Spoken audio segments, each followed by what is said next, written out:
अब पानी गिरने के मारे बहुत सारे लोगों के बिजनेस जो हैं कुछ बढ़ गए हैं और कोई लोगों के डाउन हो गए। तो खास तौर पे कलीसिया के अंदर जो पूरे शहर पूरे जगह में सब गांव के अंदर में लोग जो हैं सब अभी काश्तकारी में लगता है, किसानी में लगता है, तो प्रार्थना में नहीं आता। सब कोई भी चर्च हो सब जगह के लोग कैसे हो गए। लेकिन ये सब चीज का प्रभु से क्या संबंध है? कोई संबंध नहीं।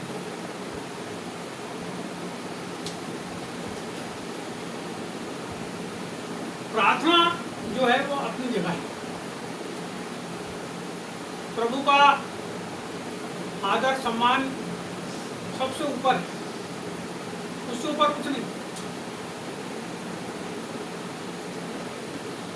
और हम सब जो प्रभु में हैं, अभी से नहीं कई दिन से कई सारे लोग हैं, अब प्रभु को मानते, प्रभु को अपना उद्धार करता समझते,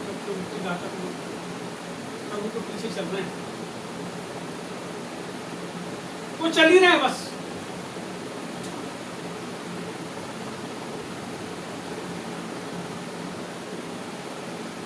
प्रभु ने हम सबको अपनी भेड़ बनाया। किस बात के लिए? प्रभु ने हमको भेड़ किस बात के लिए बनाया? हाँ जी, जोर को बोलो। परमेश्वर के राज्य को विस्तृत करना। परमेश्वर ने हमको भेड़ इसलिए बनाया कि हम उसके पीछे चले। भेड़ का काम एक ही है, तो परमेश्वर के पीछे। यीशु ने बोला, अच्छा चरवाहा मेरी भेड़ मेरा शब्द सुनती है, मेरे पीछे। और कोई बात बताए, बाल बच्चा पैदा करती, फलाना देता, और दूसरी बात है, उसके बाद फिर दूसरी और तीसरी बात है। लेकिन पहली बात क्या है? भेड़ के जीवन का काम क्या है? अपने चरवाहे के पीछे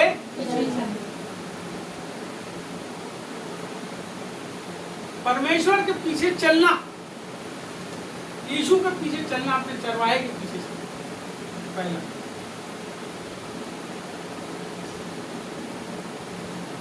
जब आप उसके पीछे चलते हैं तो आपको हो सकता है आप सबसे पीछे की भेड़, क्योंकि भेड़ 2 4 5 की रहती, 100 50 50 200 के झुंड रहते। हो सकता है शुरू में कोई भेड़ हो तो वहां चलती है, और हो सकता है कोई सबसे पीछे हो तो सबसे पीछे चलती है। लेकिन सब भेड़, चाहे पीछे की हो चाहे सामने की हो, सब भेड़ कहाँ चलती है? अपने चरवाहे के पीछे। पहली चलना, प्रभु के पीछे चलना या प्रभु के साथ चलना, ऐसा बोल सकते हो। कई बार रहता है माँ बाप क्या करते हैं, आगे आगे चलते हैं और बाल बच्चे उनके छोटे छोटे रहते हैं ना, क्या करते हो? पीछे पीछे चलते हैं या उंगली पकड़ लेते हैं। जैसे अब उनको जल्दी चलना है माँ बाप को, बच्चों को क्या करते हैं? हाथ और उंगली पकड़ के जल्दी जल्दी चलते हैं, तो बच्चे दौड़ते हैं उनके साथ।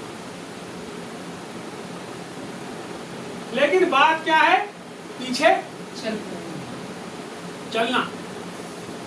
यदि हम चलना बंद कर देंगे तो हम झुंड से अलग हो जाएंगे। क्या हुआ? ऐसा बताती है बाइबल, यीशु मसीह ने बताया कि जब वो भेड़ पहुंची घर में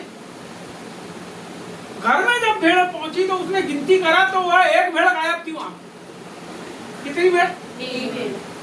उसने कैसा किया? चरवाहे ने जा करके रात को मसाल वगैरह जला के गया पहाड़ क्योंकि पहाड़ में चलती थी भेड़। जाके देखा तो वो एक जगह पे पहाड़ में नीचे की तरफ फंसी हुई थी। तो वो जो चरवाहा था उसने क्या किया? उसको वहां से बाहर निकाला और अपने कंधे में लेके घर में वापस कैसे आया? खुश हो क्या, है ना? जब भेड़ परमेश्वर से के पीछे चलना बंद कर देती, जब यीशु के पीछे कहीं रुक गई, कभी धोखे से रुक गई, या संकट आ गया कोई जिसके कारण वो रास्ते में रुक गई, क्योंकि भेड़ जो रहती, मैं आपको सच्चाई बताता हूँ, इस बात को समझना। भेड़ का जो काम है वो यही है कि वो मंजिल पे अपने चरवाहे के पीछे पीछे कभी रास्ते में वो नहीं रुकेगी। रुकेगी कब? जब कोई मुसीबत आएगी, समस्या आएगी, कठिनाई। लेकिन इसके विपरीत बकरी चराने वाला या गैया बैल को लेके चलने वाला, केवल बकरीज की बात नहीं करता मैं, गैया बैल ढोर देखा ना भैया, वो कहाँ चलते हैं उसके चलाने वाले? सामने चलते हैं कि पीछे? यीशु मसीह सामने चलता है कि पीछे? वो सामने चलता है, हमारा काम है उसके पीछे चलना। यदि हम बकरी हैं, यदि हम भैंसा हैं, यदि हम बोदा हैं, यदि हम गैया हैं, यदि हम गैया के बछवा हैं, तो वो जो चरवाहा है वो कहाँ चलेगा? पीछे, क्योंकि उसको मालूम है इनकी क्या है आदत, क्या की है? हरियाली देख के रास्ता भटकने की, हरियाली देख। क्योंकि खाने के लिए क्या करती हो? इस संसार के अंदर बहुत सारे लोग हैं जो रुपए के लिए, जो भोजन के लिए, अच्छी नौकरी के लिए, अच्छे पैसे कमाने के लिए, अच्छी चीजों के लिए, अपने मान को बढ़ाने के लिए हरियाली की ओर जाते हैं। और हरियाली रास्ता नहीं है, हरियाली जो है वो भ्रम है। क्योंकि जो पशुओं का मालिक है जो पीछे चल रहा है, पीछे वाले की बात कर रहा हूँ अभी मैं, सामने वाले की नहीं कर रहा हूँ, क्योंकि सामने वाला तो ले जाएगा ही। ये जो आदमी है जो पीछे चल रहा है, जब वो सबको लेके जाता है ना, आपको बताता हूँ मैं, आप जाइएगा गांव में देखिएगा, थान होते हैं वहां, थान पशुओं के। उन थानों में पानी भर के या भूसा डाल के या पैरे को डाल करके उन पशुओं को जब घर पहुंचते तो खाने के लिए अच्छा दिया जाता है, उनका इलाज किया जाता है। यदि तबीयत खराब है तो इलाज भी। लेकिन यदि वो उसको रास्ते में छोड़ दिया जाए पशु को, तो वो वापस कभी, अब वो पशु कभी वापस नहीं आता। लेकिन हम प्रभु का धन्यवाद करते हैं कि हमको परमेश्वर ने हरियाली के पीछे भटकने वाला, जो भटक रहे हैं वो ये बात को याद रखें, जो हरियाली देख के इधर उधर हो गए हैं, तो इस बात को ध्यान रखें कि वो प्रभु के झुंड में के नहीं। आप प्रभु के पीछे यदि आप चलते हो, भेड़ चलती है, तो उसको क्या करना पड़ता है? भेड़ को क्या करना पड़ता है जब पीछे चलती है? हाँ जी, क्या करना पड़ता है भेड़ को?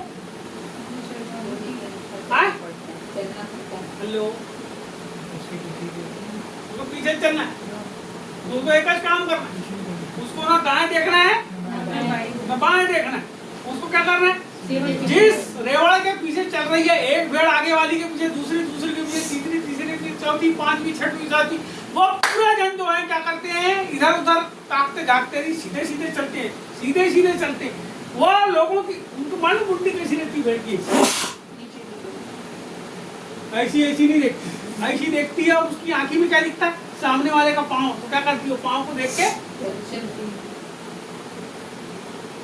अगर उसी रेवड़ में बकरी को डाल दो या कोई दूसरा पशु को डाल दो, तो कहाँ देखेगी? जब वो चारों तरफ देखेगी तो कहाँ चली जाएगी?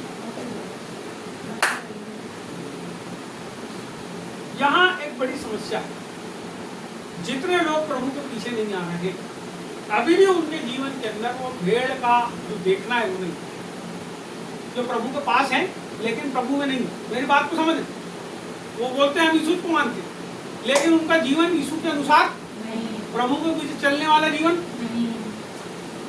अब उनके जीवन में क्या है जिसके कारण वो रुक गए? क्या है, क्या चीज है जिसके कारण रुक गए? लो ध्यान दो यार, क्या चीज है जिसके कारण रुक गए?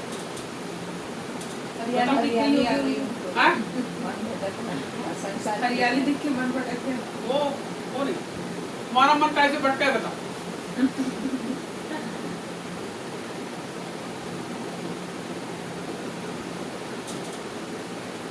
मन किस चीज से भटक रहा है?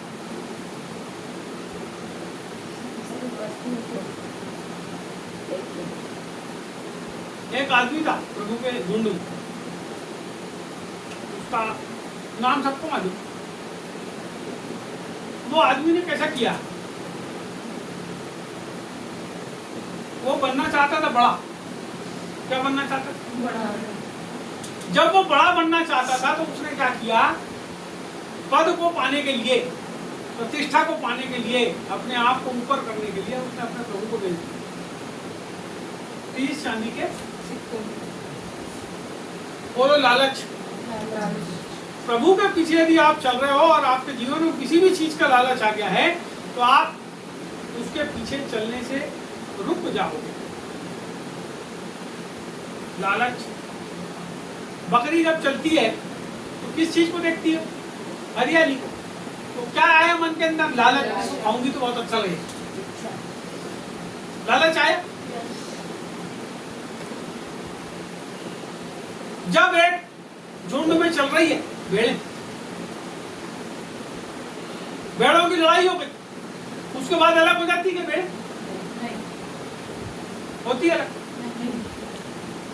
लेकिन यदि कोई अलग हो रहा है झुंड में से, मैं आपको बता रहा हूं भेड़ के खिलाफ, हमारे जीवन के खिलाफ कुछ चीजें मैं आपको बता रहा हूं। कपट और द्वेष जब हमारे जीवन में आ जाते हैं, कपट, किसी के लिए कपट आ गया, एक जन से अच्छा व्यवहार कर रहे हैं दूसरे से अच्छा नहीं बोले, ये वाला विश्वासी जो है ज्यादा चंदा देता है, इसको अच्छी वाली चाय पिलाना चाहिए, और ये वाला विश्वासी जो है ऐसी चाय 5 रुपए देता है।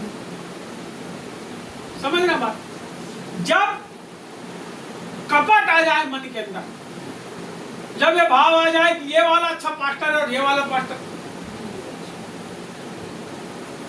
एक आदमी मर मर के लोगों को यीशु मसीह के पास लाता है, उनके लिए प्रार्थना करता है, और जब वो प्रभु में आ जाते हैं तो वो जो आने वाले लोग हैं क्या करते, उनके मन के अंदर भेदभाव आ जाए। नहीं नहीं, हमारा वाला पास्टर ठीक नहीं है, अब हम दूसरी जगह जाएंगे, वहां जाएंगे तो ज्यादा अच्छा हमको। क्या आया? कपट आया ना, द्वेष आया, अपने पास्टर के प्रति मन के अंदर खराबी आई। क्या कह रहे विश्वासी लोग? आधे रास्ते में हरियाली देख के अब मैं आपको बताऊं, जब वो दूसरी जगह जाते हैं तो दूसरी जगह के भी नहीं होते। क्यों? क्योंकि कपट और द्वेष से वहां ईमानदारी नहीं। भेड़ का जो गुण है वो क्या है? गुण होना हमारे अंदर। यदि ईमानदारी है तो आप विश्वास योग्य रहोगे, विश्वास योग्य रहोगे तो बराबर पीछे चलते रहोगे।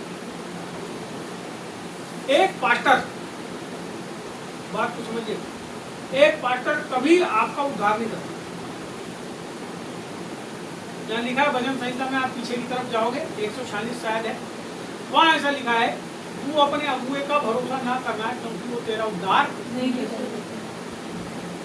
उद्धार कौन करता है? प्रभु करते हैं। उद्धार कौन करता है? प्रभु करते हैं। किसने खून बहाया? प्रभु। मेरे लिए भी किसने खून बहाया? यीशु मसीह। मेरे को भरोसा किसके ऊपर होना? यीशु मसीह पर। मेरे को किसके पीछे चलना चाहिए? यीशु मसीह के ऊपर। लेकिन मैं किसके पीछे चलता हूँ? प्रभु। नहीं, मैं प्रभु के पीछे चलता हूँ। मैं प्रभु के पीछे चलता हूँ, मेरे को नहीं चलना है किसी चीज के पीछे। क्योंकि मैं वो आदमी हूँ जो बहुत सारे मोड़ पे, हर जगह पे मेरी जिंदगी में 25-26 सालों में कई बार मरने से बचा, और मेरे पास केवल एक ही है जो मेरी सहायता हर बार करता है।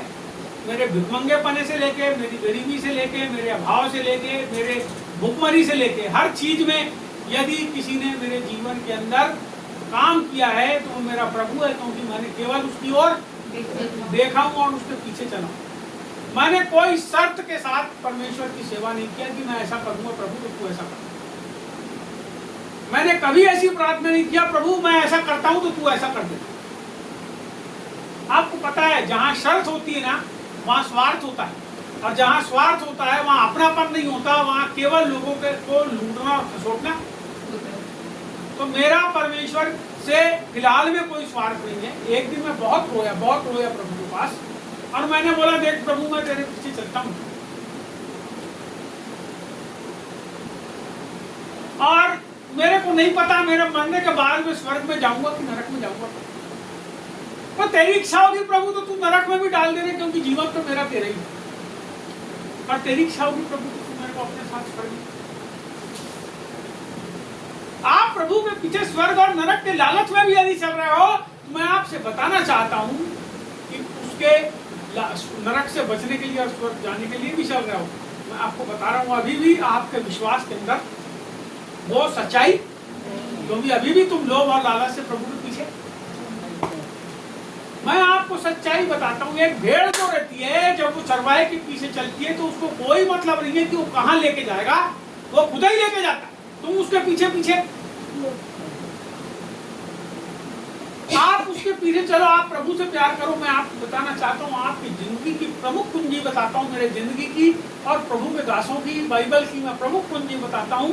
जितने लोग परमेश्वर के पीछे चले ना, उनने ना सुख देखे, ना आनंद देखे, ना बहुत कुछ को पालेंगे ऐसा देखे, लेकिन जब वो प्रभु के पीछे चले ना, तो उन्हें केवल ये देखे कि परमेश्वर ने हमको कैसा चलने के लिए बोला है और हम अपनी जिंदगी में कैसी चाल चल रहे हैं। जब आप प्रभु के पीछे चलेंगे तो परमेश्वर आपकी जिंदगी में हर चीजों को आसान करेगा। मैं आपको बताना चाहता हूं, क्योंकि सामने रास्ता नहीं है, मेरी बात को समझिएगा, और सामने जो चल रहा है वो मेरा परमेश्वर है। इसके पहले ये इजरायली लाल सागर पार करते, परमेश्वर ने उनके लिए रास्ता तैयार करती है। परमेश्वर आगे चलता है। बाइबल में लिखा है कि वो उनके आगे आगे आग के खंबे और बादल के खंबे के रूप में चलता था, उनके सामने चलता था। मेरा परमेश्वर रास्ता साफ करते चलता है, लेकिन जब आप उसके पीछे नहीं चलते ना तो रास्ता साफ नहीं होता। रास्ते में हर कठिनाइयां, हर दुख, हर मुसीबत होती है। कारण ये है कि आप उसके पीछे, लेकिन जब आप उसके पीछे चलते हो तो आपका जीवन उसके लिए समर्पित रहता है। फिर आपके जीवन में ना रुपये का मोल होता, ना आपके मान का मोल होता, ना आपकी प्रतिष्ठा का मोल होता, ना आपके जीवन में और कुछ होता। फिर प्रथम स्थान कौन होता है? प्रभु। यदि आपके जीवन में पहले स्थान में प्रभु नहीं है, इसका मतलब आप उसके पीछे नहीं चल रहे, आप किसी और चीज के पीछे चल रहे हो, रास्ता भटक गए हो। वापस रास्ते में आपको आने की, यहाँ यूहन्ना में रचित सुसमाचार को हम देखेंगे। इसमें आप देखेंगे यूहन्ना की किताब और इसका 6वां अध्याय,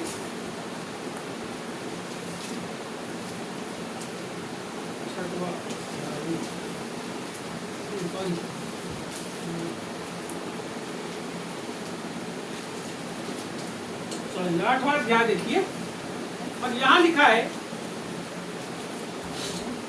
उसका 12वां पद पढ़िए।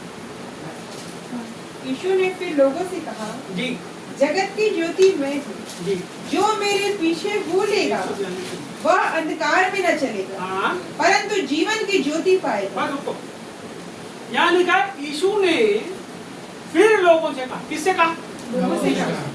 वहाँ चेलों से बात कर रहा है क्या? ये जब बात कर रहा है बहुत बड़ी भीड़ है। ये बोल रहा है यीशु ने फिर लोगों से कहा, जगत की ज्योति, जगत की ज्योति, तुम सबको याद हो गया है, यीशु जगत की ज्योति है, जगत की ज्योति, जगत की ज्योति है। याद हुआ है कि नहीं? है प्रभु जगत की ज्योति। किसके लिए जगत की ज्योति?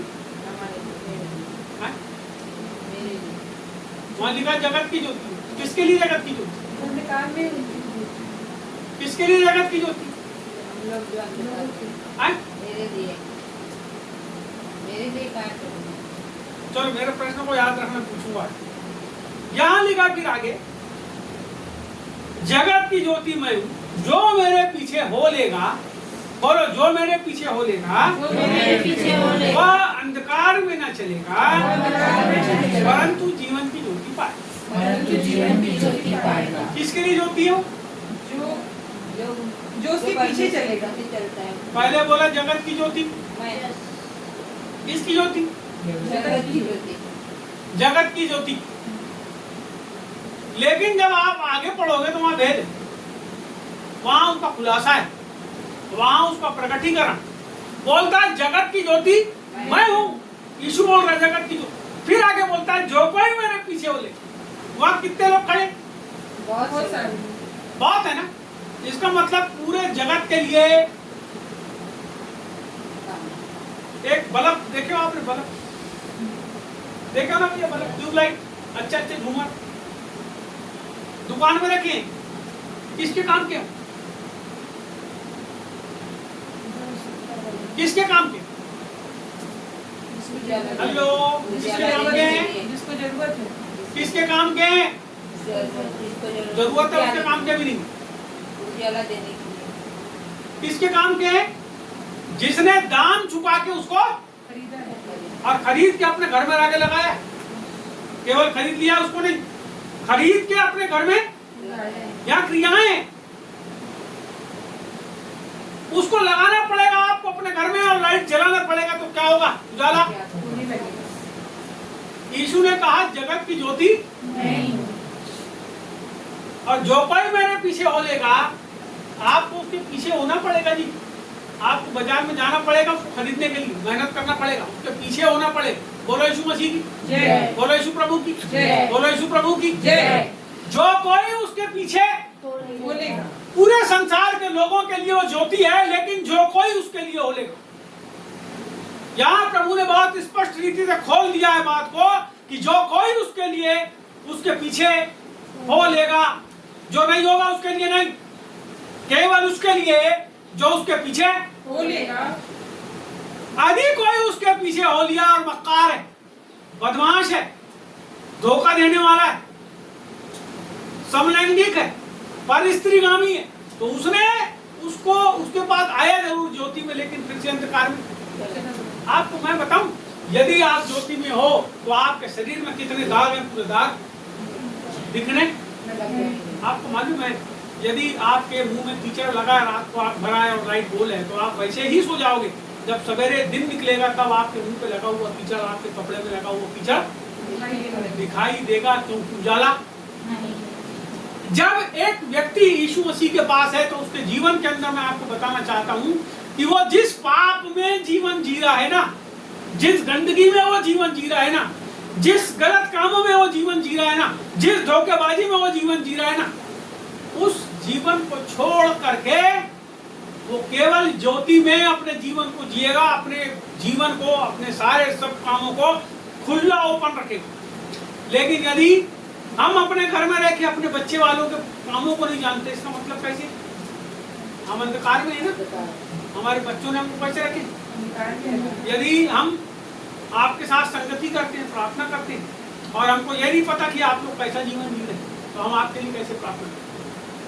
हमको ये ना पता कि आपके जीवन के अंदर कौन सी समस्या, कौन सी परेशानी, हम कैसे आपके साथ हो लेंगे? यदि आपके घर में कोई समस्या आई, हमको पता ही नहीं, हम कब आके आपके साथ खड़े होंगे? इसके लिए तालमेल बनाना पड़ता है। क्या बनाना पड़ता है? बाल बच्चे यदि गड़बड़ी कर रहे हैं तो माँ बाप के साथ सही तालमेल। यदि बच्चों की बात केवल माँ को पता है, बाप को नहीं पता, इसका मतलब माँ और बाप का तालमेल गुट बना के चल रहे हैं।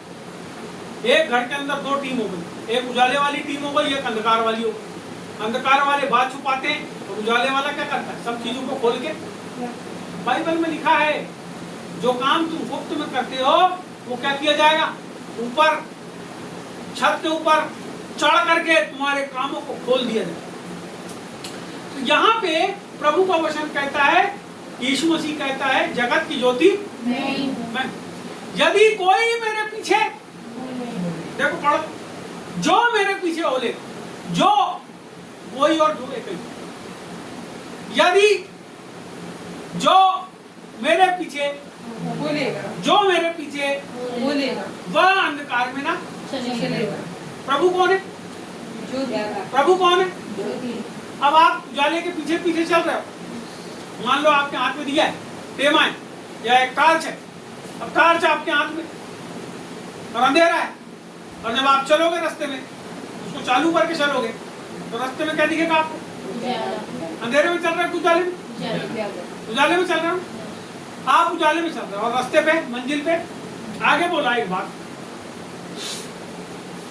वह अंधकार में ना चलेगा परंतु जीवन की ज्योति पाएगा। क्या पाएगा? जीवन की ज्योति। मैं आपको बताना चाहता हूँ, बहुत सारे लोग, बहुत से लोग, हमारे में से भी कुछ हो सकते हैं, वो प्रभु के पास आ गए, वो प्रभु के पास आ गए, लेकिन चल नहीं गए।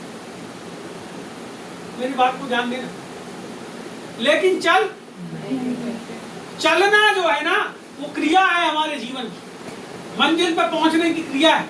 कई लोग आके रुक गए मंजिल में, एक जगह पालथी मोड़ के बैठ गए हैं और वहां से हिलना नहीं चाहते, क्योंकि जहां बैठे हैं वो वहां पे बहुत अच्छा लग रहा है।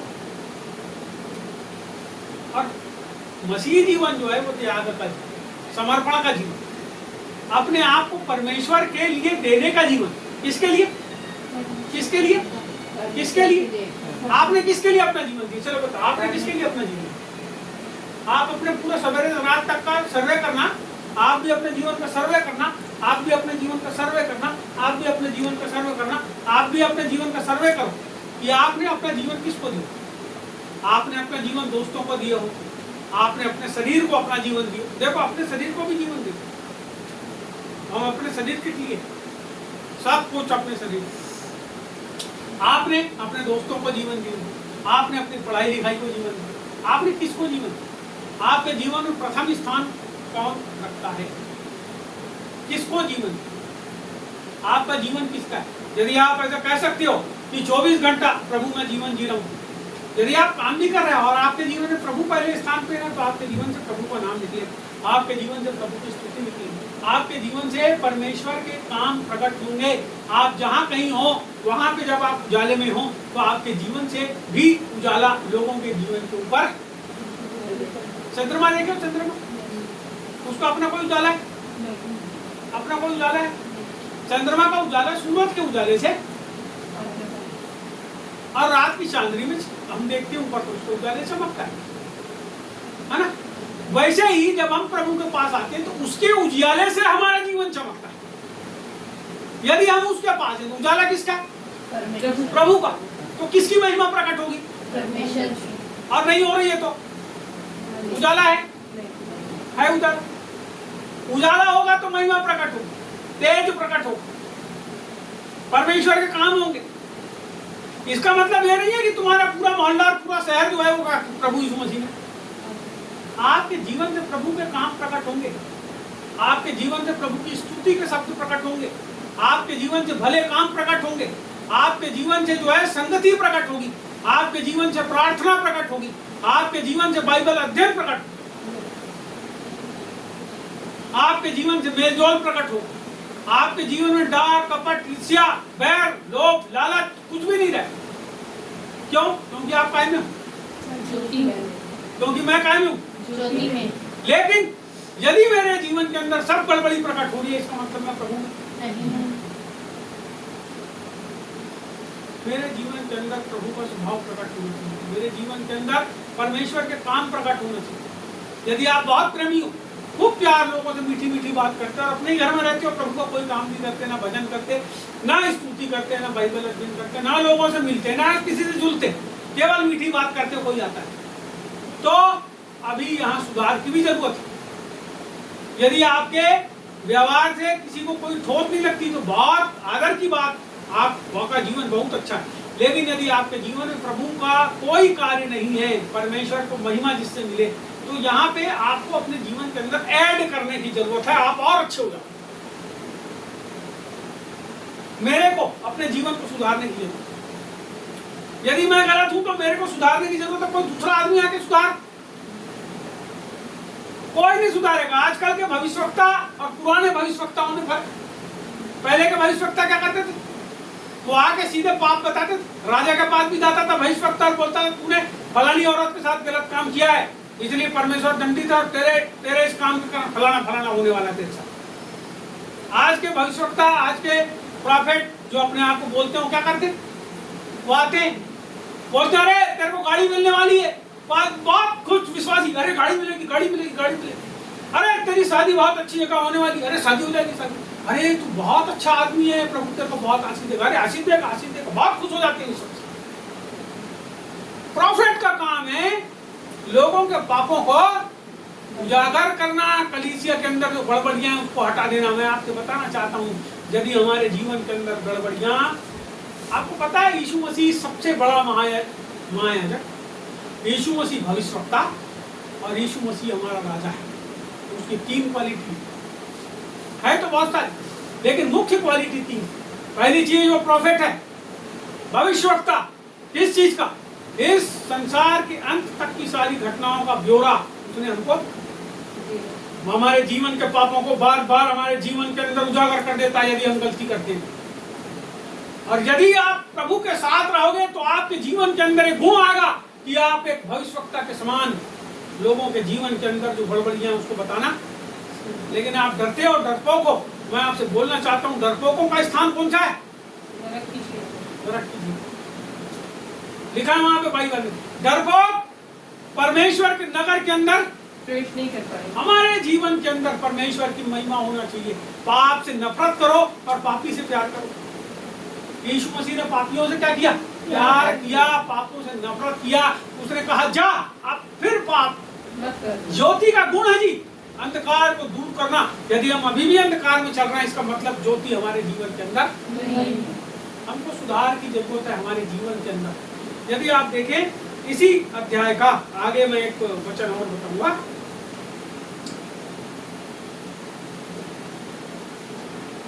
इसका आप पढ़िए 31 और 32। तब यीशु ने उन यहूदियों से, दोनों जोर से पढ़ो जी। तब यीशु ने उन यहूदियों से जिन्होंने उस पर विश्वास किया क्या लिखा है? तब यीशु ने उन यहूदियों से जिन्होंने उस पर विश्वास किया था। क्या किया था उन लोगों ने? विश्वास किया था। फिर कहा, यदि तुम मेरे वचन में बने रहोगे तो सचमुच मेरे चेले ठहरोगे। यदि तुम मेरे वचन में बने रहोगे। काय में बने रहोगे? मेरे वचन में। यदि आप कहते हो कि मैं प्रभु का अनुयायी हूँ, मैं प्रभु का चेला हूँ, मैं प्रभु का विश्वासी हूँ, तो उसकी एक क्वालिफिकेशन प्रभु ने दिया और वो ये दिया कि यदि तुम, अभी आप इसको जोड़ लो अपने जीवन में और इसको बार बार बोलना अपने जीवन में, यदि तुम मेरे वचन में बने रहो तो तुम मेरे चेले ठहरोगे। उसके बगैर ठहरोगे नहीं। कौन बोल रहा है? यीशु मसीह। यीशु मसीह बोल रहा है ना, कोई और बोल रहा है? नहीं। तो किसी की बात सुनने का नहीं, प्रभु जो बात बताता है वही मानने का। उसने बोला कि अरे मैं डॉक्टर आदमी, मेरा कंपाउंडर कौन है जो मेरी हर बात को मानता है, मेरे ऑफिस में रहता है, मेरी बात को सुनता है। ए भैया फलानी दवाई निकाल के डाल दे, वो दवाई में ऐसा कर दे, फलाना कर दे, ढिमका कर दे। वो आदमी कौन है? मेरा कंपाउंडर है जो मेरी सब बात को सुनता है। बोलता हूँ बैठे रहे आपके पास पेशेंट के पास, हिलना नहीं, आधे घंटे नहीं हिलना, तो नहीं ले। कौन है वो? मेरा कंपाउंडर। मैं आपसे बताना चाहता हूँ उसी प्रकार से प्रभु कहता है यदि तुम मेरे वचन में बने रहोगे। वचन में बने रहने का मतलब क्या है? बाइबल पढ़ना दिन भर सवेरे शाम तक। ये भैया ने अच्छी बात बताया, आज्ञा। लेकिन आपको आज्ञा मालूम है क्या कितनी है? कितनी? 10 आज्ञा नहीं है, 3500 आज्ञा बाइबल।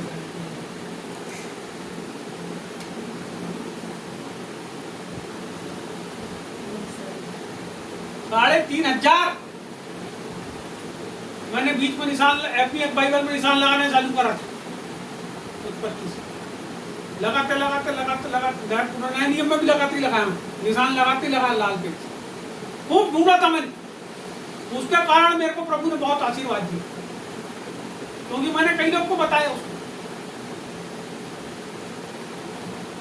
तो मैं आपसे ये बताना चाहता हूं कि आज्ञाएं बहुत सारी है, लेकिन यदि आप पहाड़ी उपदेश का पालन कर ले, यदि आप मत्ती रचित सुसमाचार 28वें अध्याय के अंतिम पदों का, उसकी महान आज्ञा का अनुसरण कर ले, यदि आप इस बात का अनुसरण कर लें जो जिसमें सारी आज्ञा निहित होती है, 2 आज्ञा क्या कहती हो? तो अपने प्रभु परमेश्वर से सारे मन, प्राण, बुद्धि और शक्ति से प्यार कर, फिर और दूसरा दे। और अपने और? पड़ोसी से अपने समान प्रेम। आप फेल हो जाते हैं दूसरे वाले, पहले में तो फेल रहते थे और दूसरा में अभी कैसे प्यार करते? फिर बोला महान आदेश, तुम जाओ तो प्रचार करो चेला बनो। हम यदि ये तीन ही बात, 3 में से तो पहली वाली बात है जिसमें प्रभु से बहुत प्यार। फिर जब प्रभु से खूब प्यार करोगे तो लोगों को अपने मन से आपके अंदर प्यार उमड़ेगा। आपको पता है एक दिन की बात, तो बहन की शादी हो गई और प्रभु को मानने लगी, पहले नहीं मानते थे। एक दिन की बात में अपने, हमारा घर है बस्ती में। मैं हमारे प्रेस में कुर्सी पहले रखी रहती थी, मैंने क्या किया, कुर्सी के ऊपर बैठा था, दीरी के ऊपर बैठा था, कुर्सी पे नहीं दीरी पे बैठा था। और हमारे मोहल्ले से एक सेंद्र जी हैं, बैंक मैनेजर थे, वो मेरे घर के सामने जा, मेरे पेशेंट भी थे, उनका इलाज भी किया था मैंने, वो आते थे मेरे पास इलाज, उनको प्रभु को संदेश सुना। एक दिन की बात है, खूब मेरे मोहल्ले में बाजा बज रहा था, किसी की शादी हो रही थी घर में, सेंट भवन में। और वो सेंद्र जी ऐसे करके मेरे घर के सामने से आए, तो अचानक से ना मेरे मन के अंदर उनके लिए बड़ी एक तड़प है। और बैठे बैठे जो है मैं वहाँ पे, मेरी आंख से आंसू बहने लगे। मैंने कहा प्रभु जी, ये सेंद्र जी की 2 लड़कियाँ, और प्रभु उनकी शादी नहीं हो रही है और उनके घर के सामने भज्जा बज रहे हैं। और थोड़े दिन के बाद, कुछ समय हो गया, उनकी लड़कियां जो है वो प्रभु में भी आई। अब आधी मानती है, पूरी मानती है, वो नहीं पता, लेकिन उन्होंने प्रभु को ग्रहण करी और एक लड़की की शादी की। मेरा बोलने का मतलब है, आपके अंदर जब प्रभु का आत्मा, जब आप प्रभु से खूब प्यार करने लगते हो, सारी चीजों, अपने रुपए पैसे, फलाना ढिमका, अपनी ताकत, अपने घर, बाइबल कहती है ना, तू अपनी ताकत का भरोसा, वही है। मेरे पास बहुत पैसे हैं, मैं सब कर लूंगा, प्रार्थना करते नहीं अपन उस चीज के लिए, प्रभु से बात करते, मैं सब कर लूंगा। रखे मेरे पास 2 लाख रुपए, लेकिन मैं प्रभु से कहता हूँ, प्रभु किताब छापना 50,000 रुपए दो, भरोसा किस पे? प्रभु। वो एक अलग बात है कि प्रभु बोलता है 2 लाख रखे, उसमें से 50,000 लगा।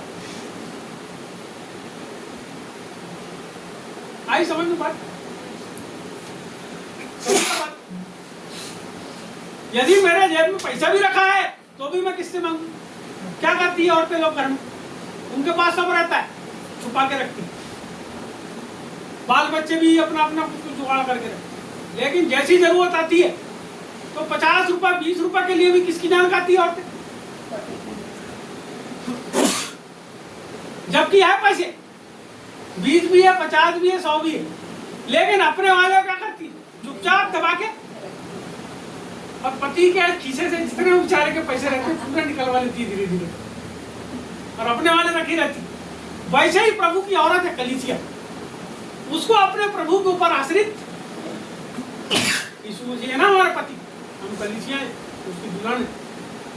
तो हमारे जीवन के अंदर देखिए, मैं आपको बताना चाह रहा हूँ कि आप चल कैसे रहे। अभी आप वही भेड़ के चलने से अपन ने चालू करे थे ना, मैं वहीं आ गया। यहाँ लिखा है, देखो फिर से पढ़ता हूँ, यदि तुम मेरे वचन में बने रहोगे तो सब कुछ मेरे चेले। अब एक पद और उसके आगे का 32 तुम सत्य को जानोगे और सत्य तुम्हें स्वतंत्र करेगा। अरे बोलता जो कोई मेरे पीछे बना रहेगा वो मेरा चेला। अब देखो मैं आपको बताऊं, प्रभु के वचन में बने रहोगे। क्या बोला? प्रभु के वचन में बने रहोगे। इसको समझना, सुन रहे सत्यम, प्रभु के वचन में बने रहोगे। वहां लिखा मेरे वचन में बने रहोगे, तुम मेरे सेरे ठहरो। सुन मेरी बात को ध्यान से, उसके आगे बोल रहा है प्रभु, तुम सत्य को जानोगे और सत्य तुम्हें स्वतंत्र करेगा। बोलो स्वतंत्र। स्वतंत्र। तो आप गुलाम होगी स्वतंत्र स्वतंत्र कैसे?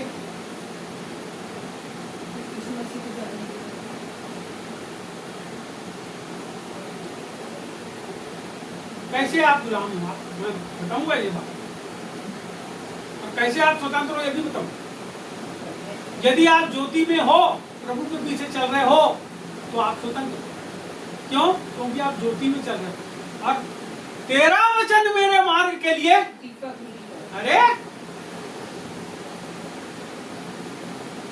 प्रभु का वचन ही है जो तुमको ज्योति में रखता है। मेरी बात को सुनना, प्रभु का वचन ही है जो आपके मार्ग के लिए उजियाला है। और यीशु ही वचन है, बाइबल कहती है। आदि में वचन था, वचन परमेश्वर के साथ। बाइबल कहती है वचन देहधारी हुआ, वचन ही परमेश्वर है। और परमेश्वर ने कहा उजाला हो और उजाला हो गया। ये वही जीवन की सामर्थ है जो हमारे जीवन के अंदर तब काम करती है जब हम उसके वचन के अनुसार अपने जीवन को जीते हैं, और जब जीते हैं तब स्वतंत्रता आती है। और जो लोग प्रभु यीशु मसीह को के पीछे चलते हैं ना, वो स्वतंत्रता पूर्वक चलते हैं। हालेलुया। क्यों? क्योंकि पाप की गुलामी से, छूट जाते हैं। संसार की चीजों से, छूट जाते हैं। जबरदस्ती के रिश्तों से। छूट जाते हैं। मैं आपको सच्चाई बता रहा हूँ, जब आप प्रभु में आते हो ना तो आप घर वाले सबसे पहले छोड़ते हैं, वो सबसे ज्यादा आपकी दुश्मनी। लिखा है मैं आग लगाने आया हूँ, लिखा है आप पढ़ लेना आप, मैं आग लगाने आया हूँ।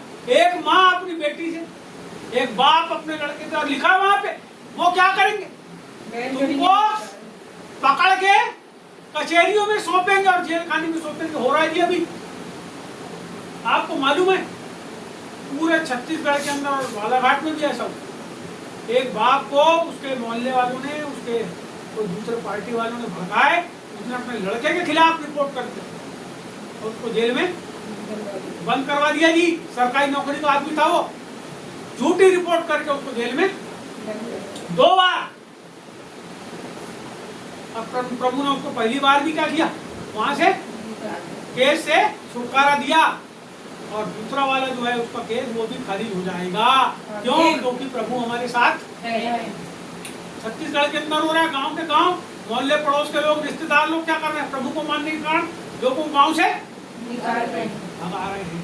क्यों? क्योंकि उनने सच्चाई को, क्योंकि वो प्रभु में स्थिर यदि नहीं रहते हैं, प्रभु में, वो प्रभु के वचन के अनुसार नहीं चलते, उनसे मेल जोल कर लेते तो क्या होता, उसी गांव में रहते। क्यों उनकी जमीन को छीन लेते? प्रभु में आओगे ना, सही में आओगे, सब फोकट फंड में नहीं मिलता प्रभु में। और जिसके पास फोकट फंड में है, समझ लो प्रभु की तरफ से नहीं। बहुत मेहनत करना पड़ता है प्रभु में आने के बाद, बहुत स्ट्रगल करना पड़ता है, बहुत विरोध का सामना करना पड़ता है, बहुत लोग गाली बकते हैं, बहुत लोग तुम्हारे साथ अत्याचार करते हैं, यहाँ तक कि घर के लोग भी तुम्हारे साथ दुर्व्यवहार। क्यों? क्योंकि आप सत्य को जान रहे हो और स्वतंत्र, हर प्रकार से स्वतंत्र करता है परमेश्वर, 2-4 चीज से नहीं करता। प्रभु का वचन तुमको हर प्रकार से स्वतंत्र करता है। आप इसको देखो, आप थोड़ा सा और आगे बढ़िए। उन्होंने, चलो 33 में से मैं पढ़ दे रहा हूं। उन्होंने उसको उत्तर दिया, हम तो अब्राहम के वंश से हैं और कभी किसी के दास नहीं हुए, परंतु तू कैसे कहता है कि तुम स्वतंत्र हो जाओ? ये कौन लोग बात कर रहे हैं प्रभु से मालूम? ये वो लोग बात कर रहे हैं, सुने भैया, जो लोगों ने प्रभु पे विश्वास किया। पढ़ लो उसको, शुरू वाला वचन पढ़ो 31। तब यीशु ने उन यहूदियों से जिन्होंने उस पर विश्वास किया था, कौन बोल रहा है? विश्वास कर, ये विश्वास करने वाले लोग बोल रहे हैं, अरे हम तो स्वतंत्र हैं, और प्रभु तुम क्या बताएगा, तेरा वचन हमको क्या बताए। सुनो, अभी ऐसी तो बोले थोड़ी देर बाद हम स्वतंत्र बोले ना ऐसा। हाँ, यही बैठे लोग मैंने बोल दिया हम स्वतंत्र। क्यों? क्योंकि सबको लगता है हम स्वतंत्र, वास्तव में है नहीं। स्वतंत्रता के लिए कुछ नियम और शर्तें, उसका पालन करना पड़े, करोगे तभी स्वतंत्र हो।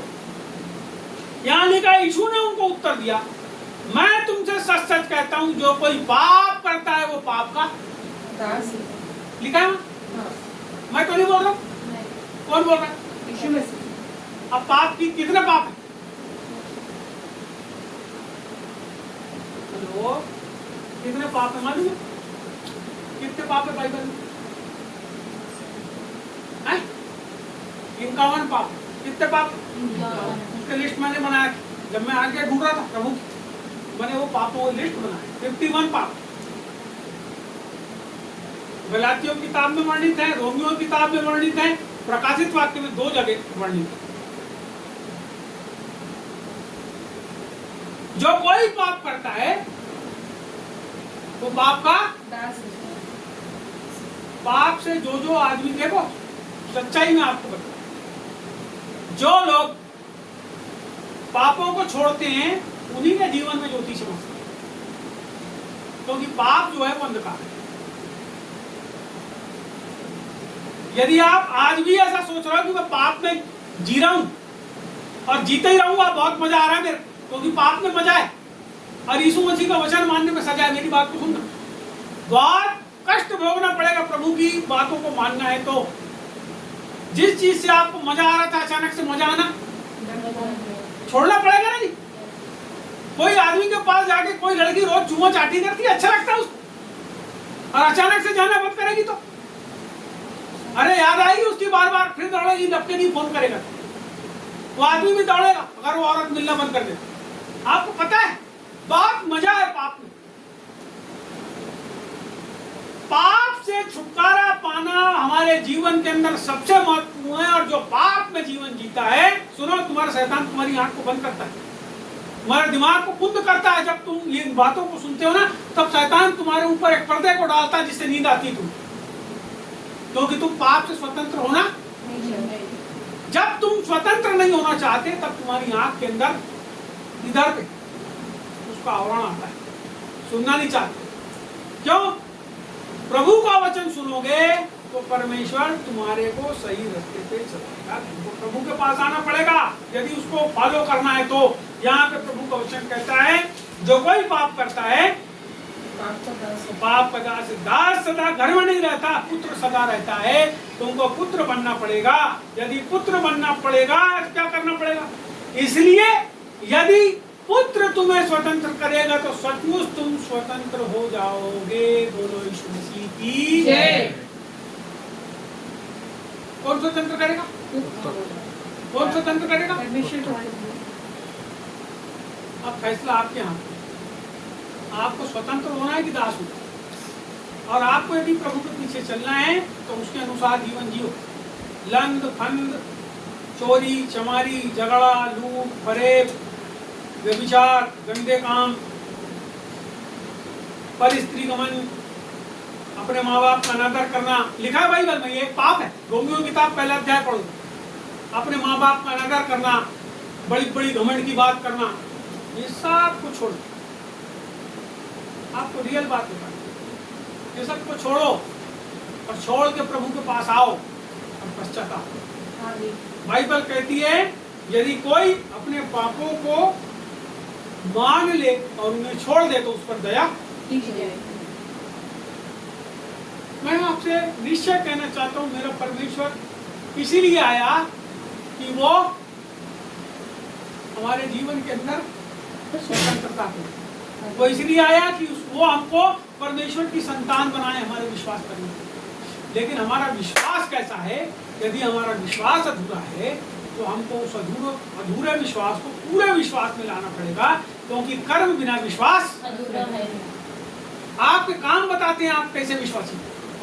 किसी को कुछ करने की जरूरत नहीं है। उसने इतने यहाँ पे वचन दिया बाइबल में कि हम हो सकता है किसी पे टीका टिप्पणी उसके जीवन को देख के करें, लेकिन उसकी सच्चाई किसको मालूम है? प्रभु को। हमको यदि प्रभु के वचन के अनुसार जीवन नहीं जीना है, मैं आपसे बोलता हूँ ढोंग धतूरा करने की जरूरत नहीं है। जब जीनेंगे ही प्रभु के अनुसार तो क्या ढोंग धतूरा करना? संसार में जिंदगी जी, या तो इस पार रहो या उस पार। वही बोला उसने, मूसा ने। जब उन लोगों ने क्या करे, परमेश्वर के विरोध में एक बछड़े का क्या किए, सोना जोड़ जोड़ के मूर्ति बना लिए। जब वो प्रभु से आज्ञा लेने के लिए चढ़ा था, काहे के लिए चढ़ा था? क्यों कष्ट भोगा उसने? आज्ञा के लिए। आज्ञा किसके लिए थी? पब्लिक के लिए। पब्लिक यदि मानेगी आज्ञा तो जीवन पाएगी। लेकिन इनने क्या किया? परमेश्वर के विरोध में बछड़े को प्रभु परमेश्वर ने बोल के क्या किया? बना लिया सोने का, नाच रहे हुआ उसके आसपास। आपको पता है जहाँ लोग नाच कूद करते हैं, मनोरंजन करते हैं, वहां प्रभु का कोई संबंध नहीं है। यहाँ बाइबल में लिखा है जितने आत्मा और सच्चाई से भजन करते हैं, मेरी बात को समझ लेना, नाच कूद फलाना ढेपा सब बकवास मनोरंजन के साथ। लेकिन आप कितनी बार प्रभु के निकट आए हैं? जब आप आए हैं तो आप उसमें खो गए। 1 घंटा 2 घंटा 3 घंटा आप आंख नहीं खोली और आप उसकी निकटता में और उसकी भक्ति में बैठे। मैं आपसे ये नहीं कहता कि मत नाचो, लेकिन मैं आपको कहता हूँ नाचो, प्रभु की उपस्थिति में नाचो, उसके सामने नाचो, और इतना नाचो कि थक के तुम चूर हो जाओ और वहां गिर जाओ और प्रभु के दर्शन हो जाओ।